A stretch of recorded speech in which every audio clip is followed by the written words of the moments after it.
Good morning, good afternoon, or good evening, everyone, depending on where you're joining us from around the world. My name is Richard Anderson, and I'm the founder and CEO of ShareVault. It is my pleasure to welcome you to another one of our many thought leadership webinars. Over the past several years, we've hosted webinars and panel discussions covering a wide array of business topics, including M&A, initial and alternative public offerings, working capital management, fundraising, and cybersecurity, just to name a few. Today, we take a look at a powerful tool to mitigate a major risk associated with M&A transactions and how to leverage it during negotiations. On behalf of the many contributors who have collaborated to make this event possible, I thank you for joining us.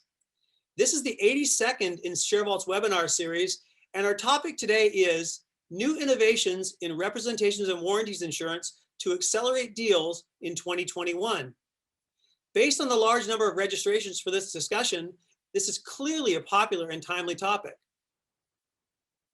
Today's panel discussion is hosted by ShareVault. Many of you in the audience may already know about ShareVault's leadership as a provider of secure, cloud-based business file sharing software and virtual data rooms for a wide variety of due diligence applications, including fundraising, M&A, partnering and licensing, board communications, vendor and other third-party collaborations, and also to maintain a secure and organized central repository for all business-critical documents.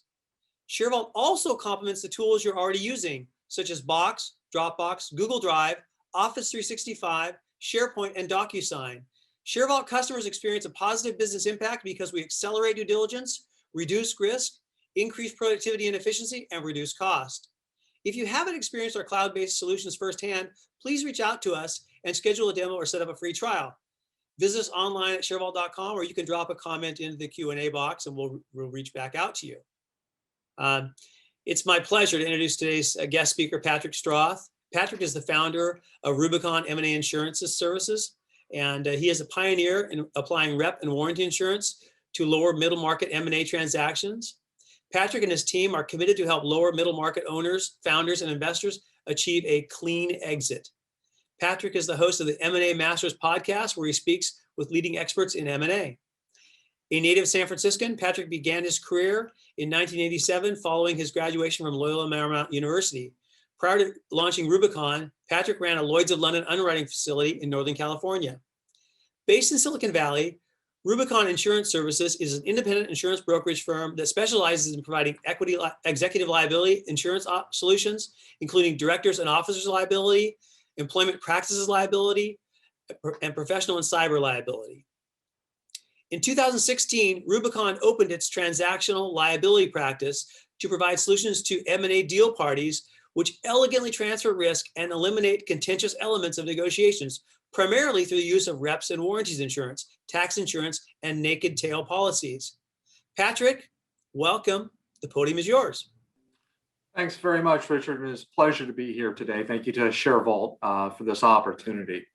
Well, if we could go on, I just wanted to put out there with, as a trusted authority in transaction liability, I've been in my career, I've lived through now the .com era, the financial crisis, and now the pandemic. So we've seen the ebb and flow that has hit, the economy, and you get an appreciation. We see the long run on how innovation and this entrepreneurial spirit has diminished. And so it's always been our mission here, particularly, when you're based in Silicon Valley, to do what you can for the entrepreneurs out there. And so since we had learned about rep and warranty insurance and how this elegantly solves a lot of problems for entrepreneurs, it became our mission to do what we could to save these entrepreneurs literally millions of dollars just with an insurance policy and allow them to get a clean exit.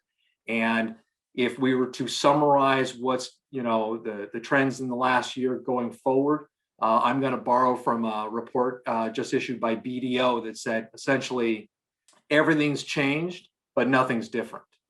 Yes, there have been a lot of changes. We're going to talk about them with rep and warranty today and the economy going forward and so forth. But nothing different in that even back in 2016, rep and warranty was a solid, reliable product that brought deals together and insured them. And in the last year, it's only been more so. So if we can go forward with the next slide, please. I think before we talk about the changes, let's just get established right now on what we know about rep and warranty. And this is also for those of you new to rep and warranty. On the screen is a definition. It is an insurance product and it's designed to protect buyers and sellers from a financial loss resulting from a breach of the seller reps and warranties. Essentially, if you think about it, if you're making a major purchase, a house, car, what have you, okay, you're going to insist on some kind of money back guarantee. Well, it's no different from buying companies, okay? Buyers don't want to get stuck with a lemon. They want to get what they paid for. And so they're going to insist on some form of a money back guarantee in the contract. Sellers, they're in good faith. They want to give the buyer what they want, but they don't want to be on the hook indefinitely, particularly for business risks or things post-closing that they had no idea about. So that dichotomy between the buyer and seller creates that natural friction that can arise. And in a lot of cases, if it's not resolved, it derails deals. Now, the impact of rep and warranty, I'm more of a visual person, so I want to go to the next slide.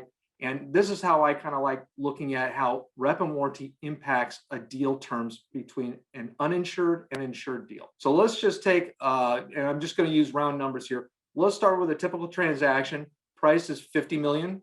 It has a 20% indemnity cap on there. So that's the money back guarantee of up to $10 million. A lot of parties, buyers insist on having at least half of that amount in cash in an escrow account, just so there's cash on hand to mitigate a loss, right on the spot and keep it lower. So at closing, buyer expects to collect $45 million, or excuse me, the seller expects to collect $45 million. If nothing happens, that remaining $5 million will be given to them a year, 18 months later. So now let's replace that 10 million indemnity cap with a $10 million rep and warranty policy. So you have the policy there instead of the indemnity cap. If we go to the next item there, okay, these policies come with a retention of 1% transaction value. So in this case, with a $50 million purchase price, you have a $500,000 retention. That's where the policy will attach. Well, the policy is attaching at $500,000. There's no need to have any more than that amount in escrow. Therefore, where does that extra money go? Well, it goes to the seller's pockets. So instead of getting $45 million at closing, the seller's going to get $49.5 million in closing. Okay, that's a $4.5 million increase in cash right there, real time they get. Better yet, here's the thing. The downside for a seller is that $10 million indemnity cap. Now they don't have to worry, because once that retention is burned through, the policy is going to attach. So not only do you get more money at closing, the risk of a clawback has now been eliminated. Oh yeah, and the cost of this right now, that's $315,000. I'll go into the pricing later, but all in, that's less than 10% of what the escrow would have been on an uninsured deal. So you can see this has a profound impact on both parties. Now, buyers like this because with a rep and warranty policy in place, they have certainty of collection and they can get it faster in the event of a financial loss. Sellers love this because, as you can see, they get a clean exit. Their biggest downside is now $500,000, and in a lot of cases, the parties split the retention. So instead of $500,000, they'd only owe half of that.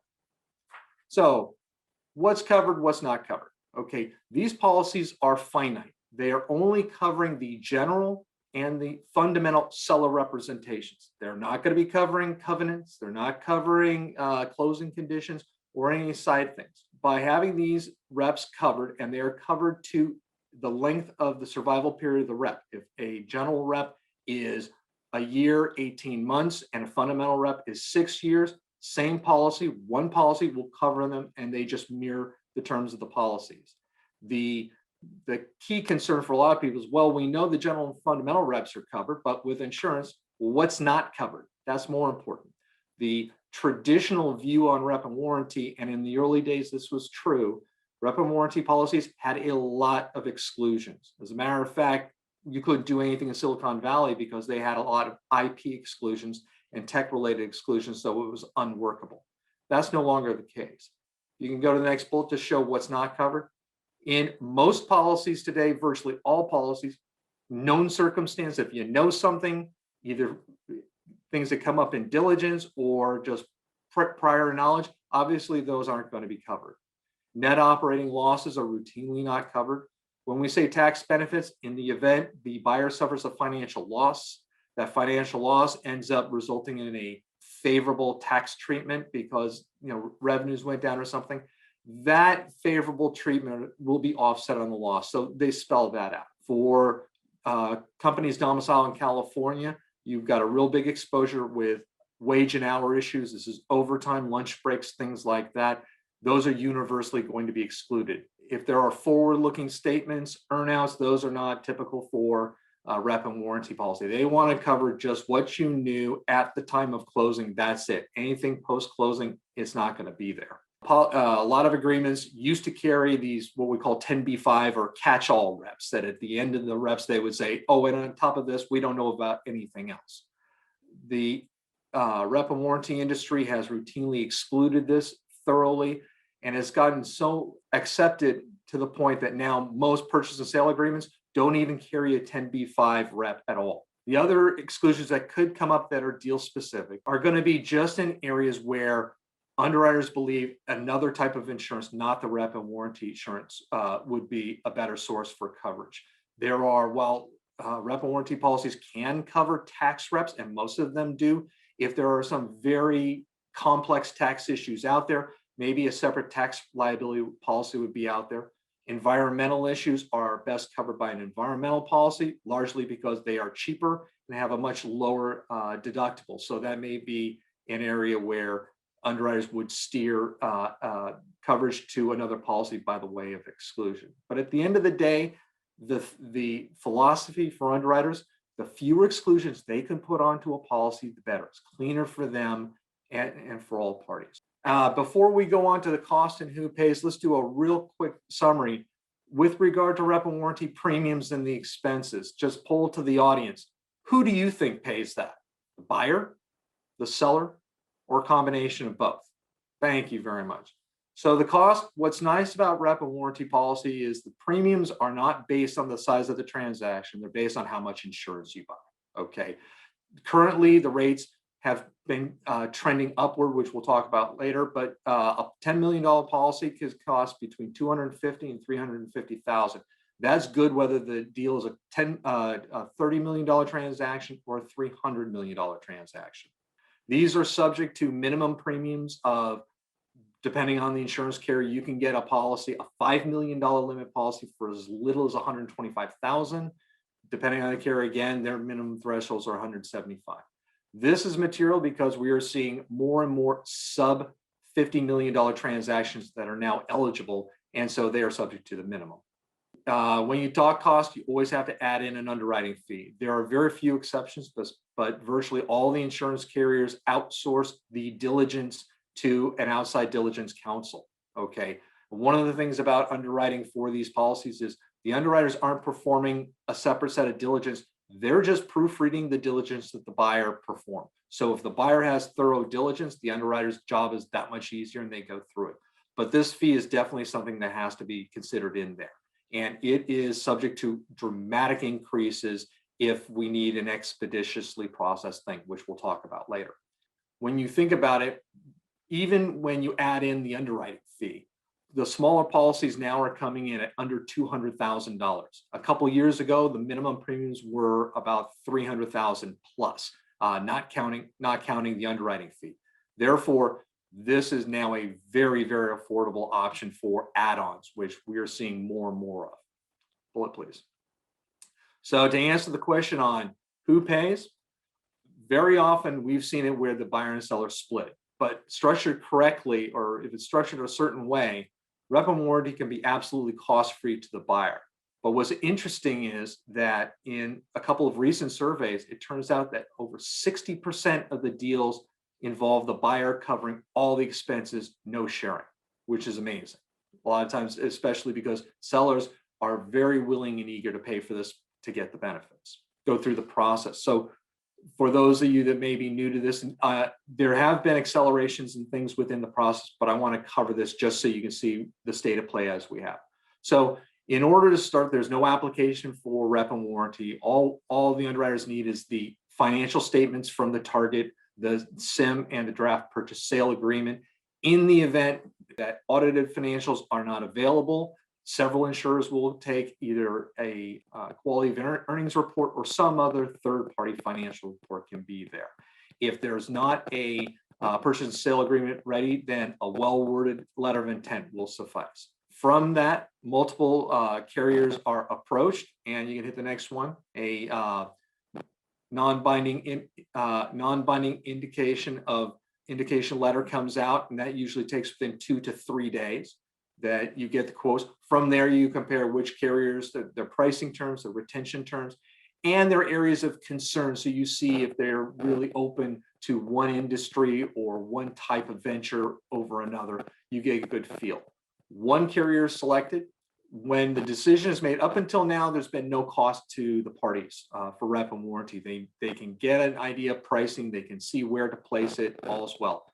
Money hits when the underwriting fee is paid, because the underwriting fee needs to be received by the selected insurer before they can commence going ahead and moving forward on the process. So if you're a little slow to pay the underwriting fee, that just slows the process down. But once they have the fee in hand, access to the data room and access to the diligence reports need to be provided, and underwriters need about 4 to 5 working days to thoroughly go through that. Again, it can be faster, but it can be longer. We will talk about that in a minute. So the next step after the diligence is done is underwriters will host an underwriting call with the buy team. These usually last 90 minutes. The purpose of the call is to cover any gaps in the diligence reports, questions the underwriters may have to get a better understanding of any exposures. If things were missed, why were they missed? They may not be material. Issues like that. Also questions with regard to the policy wording are discussed here. What's great is about rep and warranty, why this process is unique is unlike any other insurance policy out there. You have the underwriters and the buyers of the insurance, the policyholders, sitting at the table virtually together, hammering out what's covered, what's not covered, so everything is clear. When you have clarity like that, it results in just real accelerated claims processing in the event there is a loss. So after the underwriting call, a draft policy is written up within 1 or 2 days of that. It's provided there aren't too many outstanding issues following the call. The deal party has an opportunity to review the policy. If there are any comments on wording of the policy, conditions, exclusions, things like that, those can be drafted and amended. And then we move on to the closing. Now, I mentioned the bring down call. In the event that the underwriting call is completed within 2 to 3 business days of closing, then the policy is ready to go. It's drawn up. It takes effect at closing. In the event that the underwriting call happens a week or more out prior to closing, or we have an issue where we have a signing date and then a later closing date, then just at closing, their underwriters will want what they call a bring down call. It's a 5-minute call that essentially the buyer is asked, do you know, has anything changed since the last time we talked? And anything new to report? Okay, a lot of times that's no, everything's the same. Boom, policy takes effect. Premium is paid at closing, and it's a one-time thing. It's a straightforward process. We're going to talk about some of the new things. We've heard firms out there advertising saying that this process they can do in a week or less. I'm going to tell you, best case scenario is plan this out from beginning to end as early as possible, just because there's enough drama in M&A already. And if any of these any of these steps are delayed for one reason or another, a report isn't ready, or there's no availability for the deal team for the underwriting call, things like that happen. You want as much of a margin for error as possible. So that's the process. We go to the next slide. We're going to start talking about what's new and what's been changing. And I'm going to do this over 3 phases. We're going to look at changes in the market. We're going to take a look at changes from the insurance carrier's perspective, and then we're going to talk about changes with regard to claims. So what's changed in rep and warranty? Well, I'll tell you right now, in terms of demand has now surpassed pre-pandemic levels. It is back up and running. And as we've seen statistically from just pre-pandemic to the same period now, we wouldn't call this post-pandemic, but Q4 2020 to Q1 2021, compared to the same period a year ago, there's been a 24% rise year over year in rep and warranty policies placed, not M&A deals, but rep and warranty policies placed. Rep and warranty is now more popular than ever. And when you consider, and I put the elements down there, 4 out of 5 private equity firms now use rep and warranty routinely.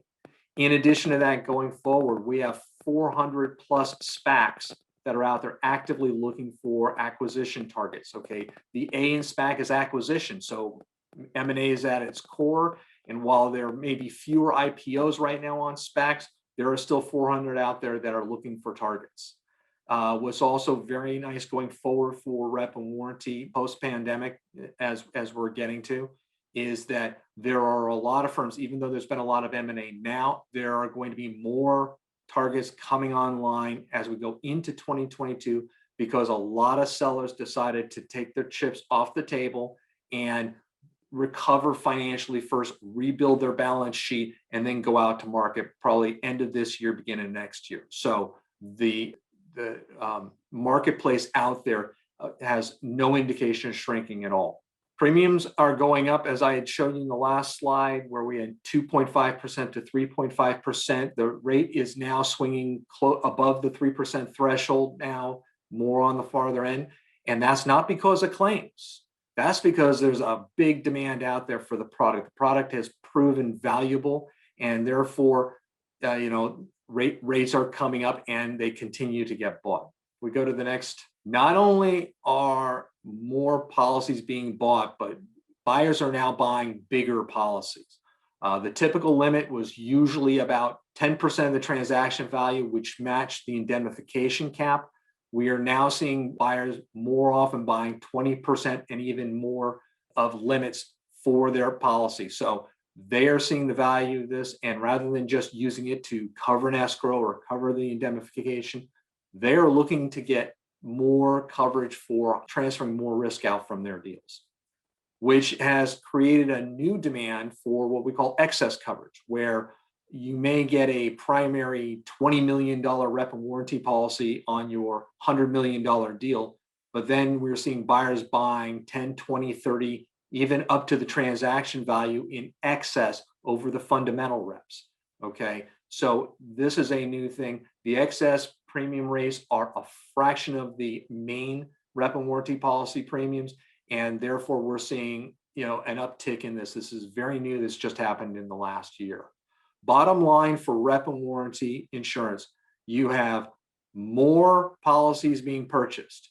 People are spending more to get bigger policies. So they're buying more policies, they're buying bigger policies, and this is in the face of rising costs. So rep and warranty is a robust product that has proven its value. As a matter of fact, there was a survey, BMS Global did a survey for 2021 on rep and warranty. The satisfaction and value proposition from the respondents, 90% of the respondents gave either somewhat satisfied or very satisfied rating for rep and warranty, both in terms of reliability and value for the dollar. So now we're going to flip and look at the insurance carrier side. Years ago, there were only 3 or 4 markets. Now there's more than 20 of the markets.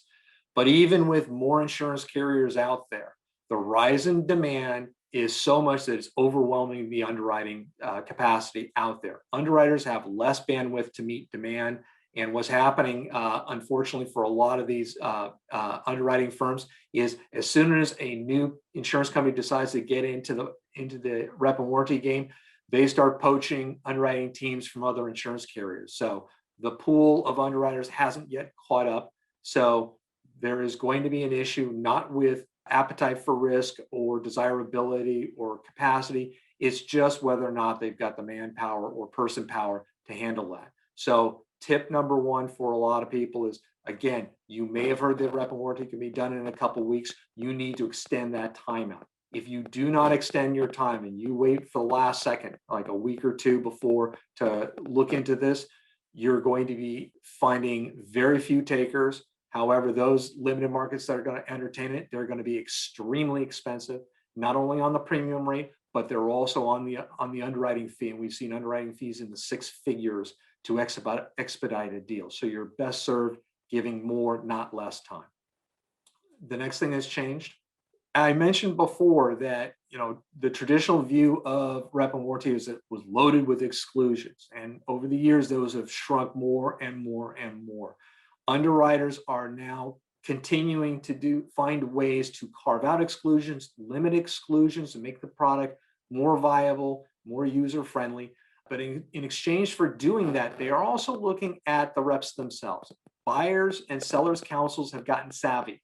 And what they now try to do is not only get a clear rep done that's favorable to both sides, but one that will fit under the insurance company, okay, by the rep and warranty underwriters. So the underwriters are beginning to scrutinize those wordings on reps. So if you have any forward-looking terms in there, they're going to try to look for those. They will also look for wording such as "will continue to ... Those are the types of things underwriters are looking at. So be aware of that as you're crafting the reps and warranties wording, that the underwriters are going to be looking to that. Another issue out there has become very common now is the definition of damages, where a lot of the buyers want to make sure that damages includes consequential, multiplied damages, and diminution of value damages. They want all those types of things covered. Underwriters are flexible. They will work with that. There are wording ways around that. A lot of times underwriters are going to want the agreement to be silent solely with the intention that they won't exclude it. If you don't put it in there, we won't exclude it. We have that agreement. Those are the types of flexibility issues that are out there now in rep and warranty. And again, a little bit more time, if this isn't on an expedited basis, allows time for more flexibility. Underwriters are also one way to avoid putting on an exclusion, such as a cyber liability exclusion into the rep and warranty policy, is that underwriters are very active to look and see if there are any other insurance carriers that can insulate the rep and warranty policy on a primary basis. So if a seller has a cyber policy that they can tail out, environmental, obviously, umbrellas, any of those types of policies that the rep and warranty can sit on top of, they're open to do. I'm going to make a comment on D&O and tail issues because new emerging trend that's an exposure out there to look out for. So long as these items can be presented to underwriters as part of the process, rep and warranty policy holders can save time and money and get more favorable wording. People ask about COVID. Well, underwriters actually had a pretty reasonable response. At the first blush, when nobody knew what was happening, there were real extreme draconian exclusions. But then M&A dropped off a cliff as COVID persisted. So a lot fewer policies were written.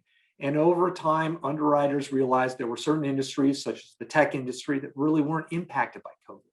And so while the COVID-related restrictions are now a little less onerous as they were before, they're still going to be out there. They're going to be asking questions about it in the diligence process. But we're going to start seeing going forward probably fewer, if any, COVID-related limitations. A lot of it's going to be financial with the PPP loans or issues with employee retention and things like that. So having those happen, we will see what's going on. But the purpose of rep and warranty is to handle the unknown.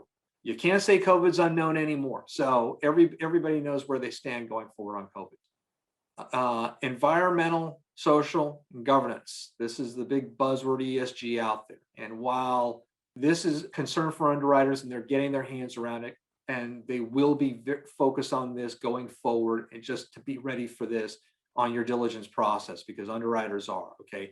ESG is just a real ambitious, aspirational goal. It comes from the theory that, hey, with great power comes great responsibility, which is wonderful, is very commendable. Here's the issue. Rules on ESG are fluid. And if you're not up to speed with the rules on ESG, that can lead to a catastrophic loss. So it's something that underwriters are going to be paying specific attention to going forward. One outcome that was unexpected is when COVID first hit, there was a prediction of a tremendous amount of distressed M&A happening. Actually, it didn't happen. Thanks to the US government coming to the aid of a lot of business owners and just the vitality and resilience of the American entrepreneur, there were a lot fewer distress and bankruptcies as were predicted, and that was a good thing. One new element out there is the rise of secondary offerings and secondaries market out there. There are a number of portfolio companies owned by private equity funds, and private equity being one of the biggest buyers of rep and warranty policies. But the exit horizons for a lot of those portfolios were postponed during the pandemic. And now there's a time where the PE wants to close a fund and go to another fund. So they're beginning to transfer portfolio companies from one fund into another fund. And the investors on the original portfolio, they want a clean break. They want to get out and make sure that there's no clawback. And so rep and warranty is now stepping up to go and handle that transition and make it real smooth for all parties combined. And that's a new emerging trend. Underwriters expect to see a lot more of that. And a lot of people were asking, what happens with claims and so forth. And if you think about it, we've got more policies, so we're going to have more claims. The percentage of policies reporting a claim or reporting a breach right now is up. It used to be 15%, it's now up to 20%. Underwriters don't see this as problematic at all. There are more policies. That means that, price spikes or issues on capacity or the sustainability of rep and warranty as a product is still very, very safe. As a matter of fact, 75% of all rep and warranty claims are paid or closed in 12 months or less. Now, when you compare that time frame to an uninsured deal where if there is a breach and the buyer is trying to claw back from the seller, litigation can ensue, and those disagreements and those disputes can take years. More wear and tear on the soul. Well, this is a testament right now to rep and warranty as a product. As a matter of fact, surveys of people who have been suffered a claim and then got the claim paid, 88% rated either somewhat or highly satisfied with the whole rep and warranty claims process.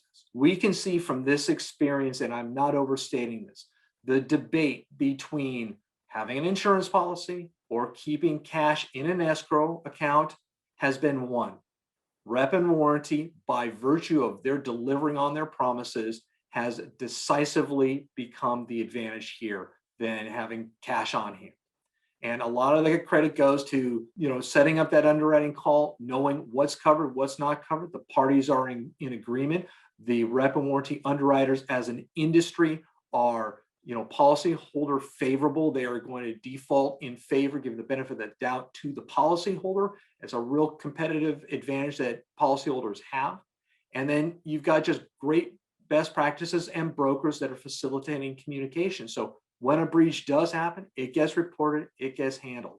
And as somebody that's been in insurance for over 30 years, there's always a skepticism, will the insurer actually pay a claim? I'm very, very proud of our industry where we perform, and we are literally outperforming compared to any other line of coverage right now. I mentioned earlier, people are wondering about COVID. AIG is going to be releasing their claim studies. They do it every year for the last several years. They were the biggest player in this, so they have the most data. We will see what's happening. There has not been a tremendous surge in COVID-related claims. It has had an impact, and we'll go on that in the next bullet.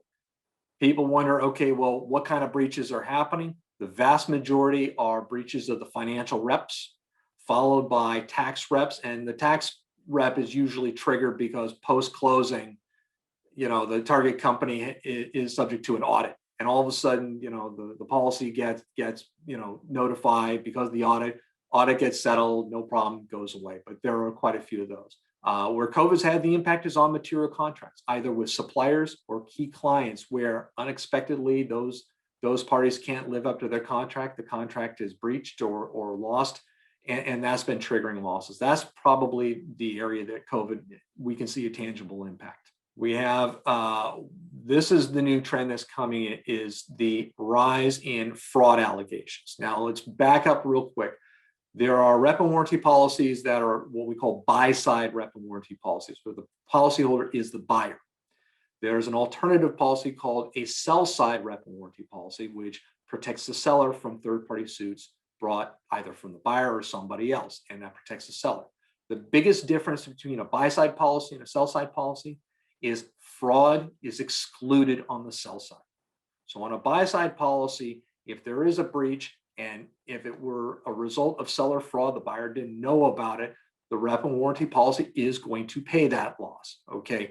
We are beginning to see more and more allegations of fraud on the buyer policy, not because fraud's really there. What's happening is that I mentioned that buyers have been buying lower limit policies, 10% or so of the transaction value. Well, when a rep is breached, the damages, if multiplied damages on the multiple are factored in, you could have a loss that's significantly higher than the rep and warranty policy limit. And we're seeing more and more policies where there's a $30 million claim when it's valued out and the buyer only bought a $20 million policy. Well, their counsel, the buyer's counsel has come up with a strategy that, hey, why don't we do this? Let's allege fraud, okay? Because the seller has a D&O policy. And if we allege fraud, not only will we get the rep and warranty policy to pay, but we will also go and look to have the seller's D&O policy provide defense and hopefully come up with a settlement that closes that gap between the total loss and the top of the rep and warranty policy. So it is essential, and we are seeing more cases like this where it's recommended that the seller gets, has a D&O policy, they get it tailed out. More and more, you're seeing buyers insist on it in the closing conditions. There are a lot of targets, privately held targets, owner-founder targets that never carry D&O. They're privately held, no need to have D&O was their thinking. Well, in those cases, there's a product called the naked tail, where the seller can purchase a D&O policy. It lasts for 6 years. And in the event of a fraud allegation, that policy will be triggered to protect the seller.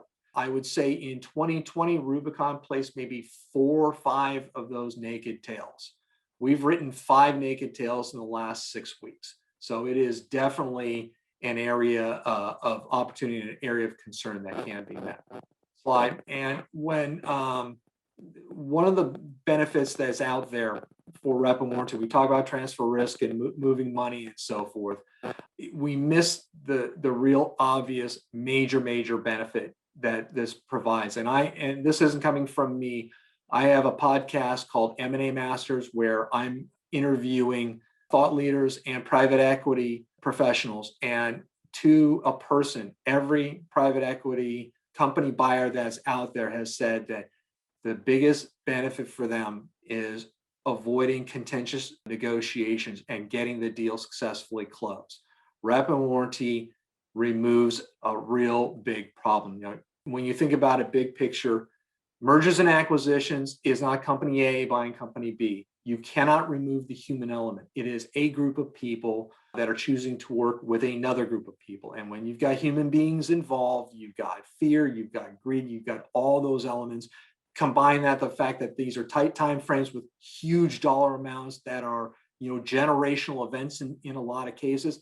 There's a lot on the line. There's enough drama already. And the contentiousness, if we can reduce that drama, all the better.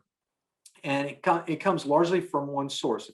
A lot of the contentiousness comes not from PE versus PE doing it. It's going to be from a buyer going up and working, who's experienced and who's done a lot of M&A deals in the past. It's their job. That's what they do. And dealing with an owner and a founder.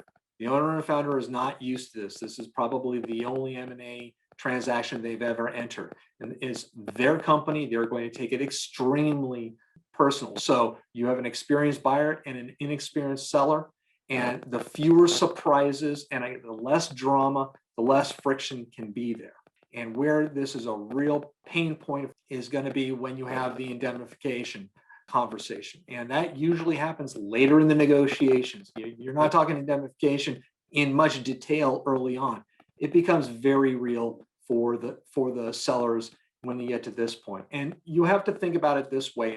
And I love the way this was described to me, but you'll have an experienced buyer that says to the seller, we have this provision it's standard that, look, we just have to, reduce our risk. We've got to hedge our exposure here. So I'm pretty sure that, you've got nothing to worry about. We did our diligence, but we just, for formality, we just have to have these terms in here and hold you responsible. But, I don't think anything's going to be there.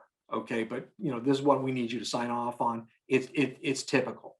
Well, what the seller hears is completely different. The seller, who's just gone through a real invasive diligence process, okay, what they are hearing the buyer say is, well, seller, I know we just went through this real, tough diligence process, but just in case we missed anything, we want you to be on the hook for our losses because we may not have covered all the bases. So, but be a good sport and do that. Okay.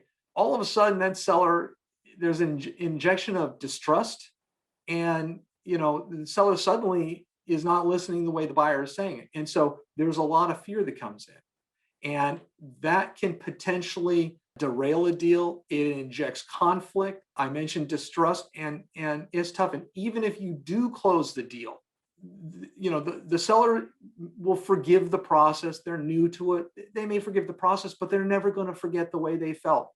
And that's a real problem if you move on to that real critical point of integration that first year moving forward. Well, rep and warranty removes all of that. And so all that unnecessary friction and tension is gone. And the two parties just work together to get through and get the deal closed. The other thing it does, if you eliminate that very uncomfortable conversation post-closing where the buyer does suffer a breach, they have to cover it and pay it out, okay, out of the escrow.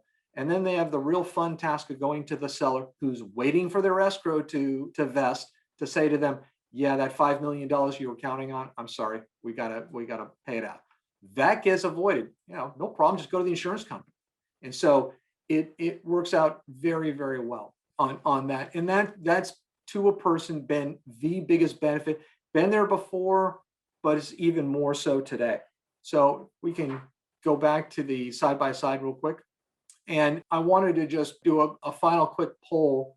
If anybody there has a deal coming up in 2021 where rep and warranty would be a relevant component, you could just chime in on that. So circling back, because I always like going to the visuals on this, is, the impact that rep and warranty does, just not just on the wear and tear of people's souls, but just, for peace of mind for them, for sellers, if they're looking at a traditional uninsured deal, their downside is $10 million. Okay. If there's insurance, that downside, their maximum downside, is either $500,000 or $250,000. And that goes to the value of this, that if it's presented the right way, particularly at this cost, which is a fraction of what the original escrow would have been. If this is structured the right way, 99 out of 100 sellers not only would opt for a rep and warranty policy, they would happily pay the premium to ensure that they get that peace of mind. Now, I had mentioned earlier that who pays this, the vast majority is paid by the buyer. And it's largely because the vast majority of rep and warranty demand is driven by the seller. So if the seller is driving the demand, the result is the buyer ends up paying for it. But what if the buyer were the one that injected rep and warranty as a concept? What would happen there? And what we see is that if it's structured right and presented right, the seller's happy to pay for it. Well, then rep and warranty becomes cost-free to the buyer. Now, when you look at all the benefits that rep and warranty presents for a buyer, in addition to the idea that it can be free, for buyers that aren't open to offer this, I think is almost a sign of bad faith, because you've got and we have a deal right now where we got a tech deal, small tech company, big tech buyer, and the buyer just doesn't want to do this, and the seller would happily pay for it. If you're a strategic buyer, private equity knows this, but if you're a strategic buyer, having this could be your best friend. The next slide, please. Okay, and I just circling back on the final poll question. If you have a deal coming up in 2021, I'm going to offer a complimentary second opinion where I'll walk through the numbers with you and give you an assessment where I think insurance will come in at. So you'll be armed and ready and prepared to negotiate. If you'd like a strategy where you can save some money and increase your odds of success on this, reach out to me and we'll schedule a call. So at Rubicon, for the lower middle market, we do strategy first, transaction second. Other lower middle market firms, they're transaction one, transaction two, transaction three. We're committed to providing you with the best chance for success on your terms. And so my email is there. It's on the screen. Just jot it down, reach out to me, and we'll get on a call and talk about your deal. And with that, I'm going to turn this back to Richard, and thank you again. And if there are any questions, I'm happy to answer. Absolutely, Patrick. There are quite a few questions, so that's nice to see. And thank you, everyone, for the active participation. And just want to say what an insightful overview and presentation, Patrick. So thank you.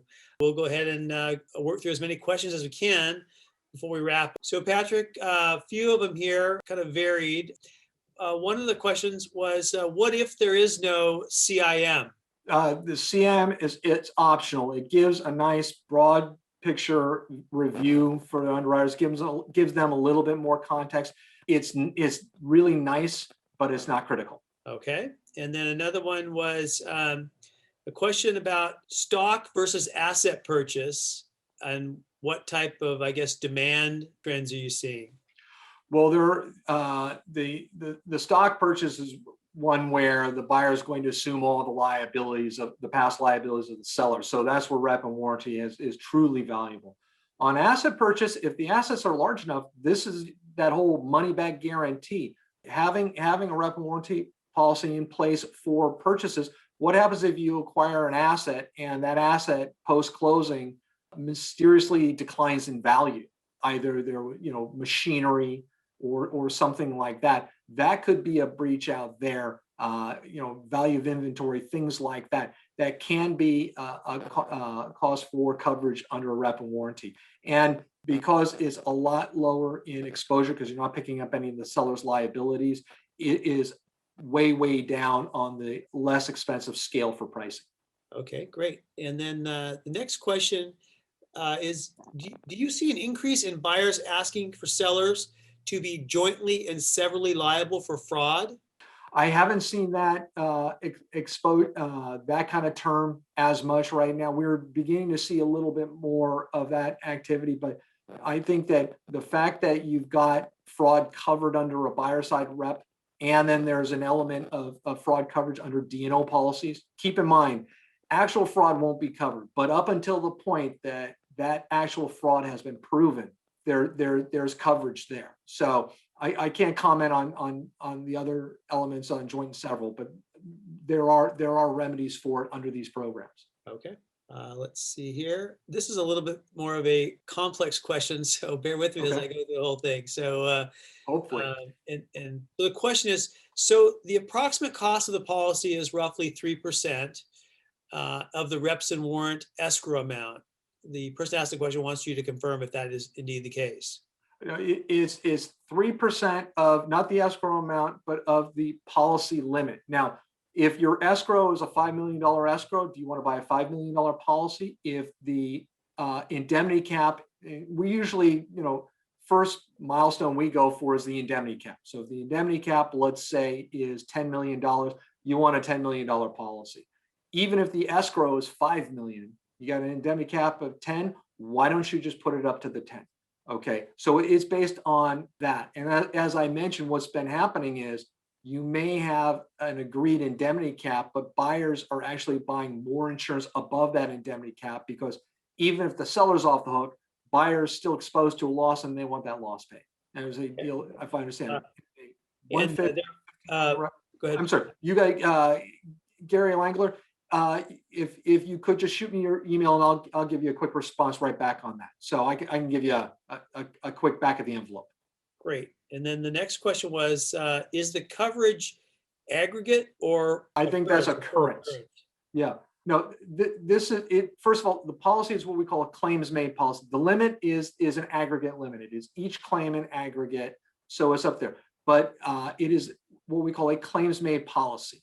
Therefore, the policy term you put in a claim when you report a breach that you discover from closing date to however long the survival period of the reps are. There, like I said, there are some reps, IP reps, let's say for technology, that may only be an 18-month survival period. So within that 18 months, if there is a breach, okay, you need to report it within the period of the policy, okay? And so that's when we know, that's why a lot of these policies report a claim as soon as they realize it, before they establish it, because the minute you report it, the policy is triggered, okay? If you wait a long time to see how it comes out, you could, if the policy were to expire 6 years out, then you don't have the ability to bring in the claim.